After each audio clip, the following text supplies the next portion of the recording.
Ben डंक match के दौरान च्युइंगम क्यों खाते हैं, वजह सामने आ गई। पाकिस्तान सुपर लीग में लाहौर कलंदर्स की नुमाइंदगी करने वाले बल्लेबाज बेन डंक ने अपने च्युइंगम खाने की वजह बता दी।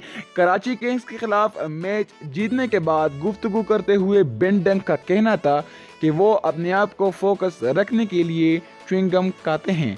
कराची की बॉलिंग बहुत अच्छी थी, हमारे कप्तान सुहेल अख्तर ने बहुत अच्छी बैटिंग की।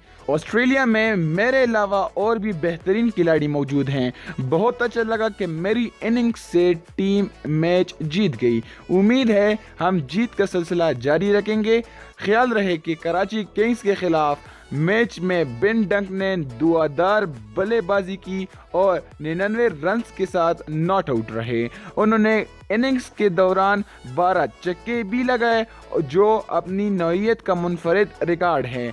दूसरी जानिब आज के मैच के हवाले से बात करते हुए पेशावर ज़ल्मी के कप्तान वहाब रियाज ने लाहौर कलंदर्स के जारह मिजाज बल्लेबाज बेन डंक के खिलाफ इंतहाई दिलचस्प बयान देते हुए कहा कि अपने खिलाफ मैच में हम बेन डंक की बबलगम छीन लेंगे। उन्होंने कहा कि वो कमाल की क्रिकेट खेल रहे हैं, लेकिन हम उनके खिलाफ बाकायदा प्लानिंग के साथ मैदान में उतरेंगे। अलबत्ता अपने मंसूबों के बारे में अभी आगाह नहीं कर सकते हैं। दोस्तों, अगर आपको ये वीडियो अच्छी लगी और आप मज़ीद ऐसी वीडियोस देखना चाहते हैं तो यूट्यूब पर हमारे चैनल को सब्सक्राइब करें, इस वीडियो को लाइक, शेयर और कमेंट करें।